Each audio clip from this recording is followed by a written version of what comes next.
It's an epidemic, and grandparents are afraid. They're getting older. They're having to basically either retire early or go back to work if they're in retirement. Now at 10, grandparents raising their grandkids after a Valley woman found herself becoming a mom again at 52.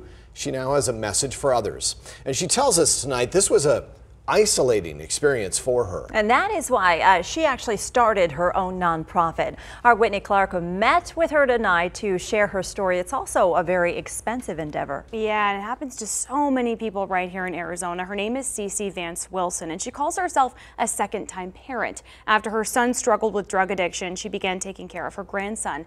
Cece is his legal guardian, and her experience inspired her to help others.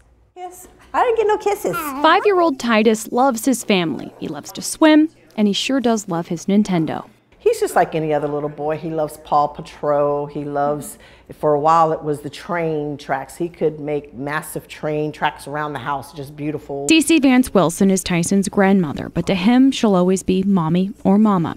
She's been taking care of him since he was 6 weeks old. After feeling alone in the process, she started a nonprofit called Second Time Parenting. They give out emergency backpacks, diapers, wipes, the essentials. Titus got sick, and we needed more wipes and diapers than we thought we needed. According to grandfamilies.org, there are more than 64,000 grandparents in Arizona who are responsible for their grandkids.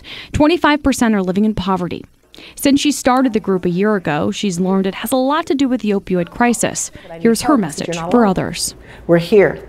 There's a group of us here. We know what you're going through, and we'll get you through this. There's no doubt Cece loves Titus, who's constantly surrounded by a big family, something she'll always be grateful for. Well, Cece says she also got a lot of support from the nonprofit Duet. She's now at a point where she's really ready to grow her own group too. The goal is to reach 500 families this year and 1,000 next year, and they were always in need of donations. For Arizona's Family, I'm Whitney Clark.